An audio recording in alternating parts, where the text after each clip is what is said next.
I call Kelvin Davis, 5 minutes. Thank you, Mr. Chair. When I was the principal of Kaitaia Intermediate School, I heard in the course of 3 weeks 13 instances of sexual violence against children, not all from my school, but across the Kaitaia area. Now, in every single one of those 13 cases of sexual violence against children, not one of those children were offended against by some dirty, sleazy person in an overcoat jumping out from behind a bush in a park.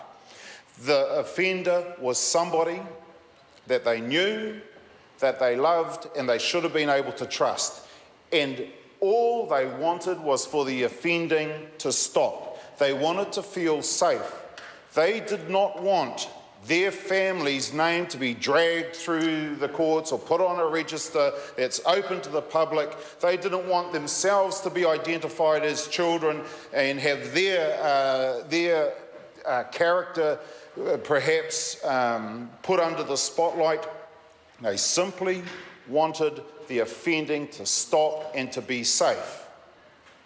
Now, if this register was to be made public, it would be a disincentive for people, for children, to report that someone in their family or some friend had offended against them.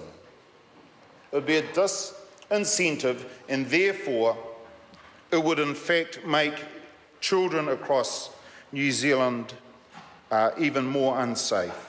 Mr. Speaker, we want children to be safe, but doing something or implementing something that has no research to back it up is just silly. We have research, according to the member from New Zealand First, albeit from overseas, that says that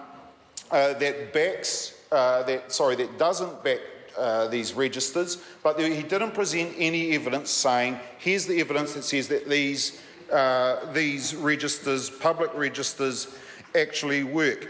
When we walked last year from Auckland to Cape Reinga to raise awareness around sexual violence, we had 3 mantras. We wanted people to speak out if they're survivors of sexual violence. We wanted people to speak out if they're bystanders around sexual violence, so if they see something, they speak out. We wanted people to speak out if they were perpetrators or had harmful sexual thoughts and were at risk of actually harming. Now, if somebody is going to disclose, yeah, I actually have really inappropriate thoughts about my grandson or granddaughter, or I've actually offended against them, but they know that their name may go on a public register, that will be a disincentive for people saying, hey, I need help, I want to stop this offending. So who says that? Go and talk to Russell Smith from Korowai Tūmanapua. Talk to Wellstock.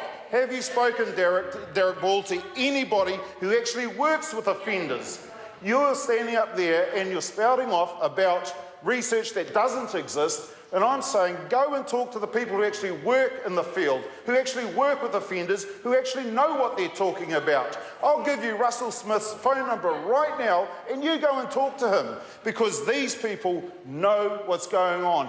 They work with offenders, they work with teenage offenders. And I know that this bill wouldn't put on a register a child or someone under 18 years of age, I believe. But Russell said to me, he said, Kelvin, this is a really complex issue.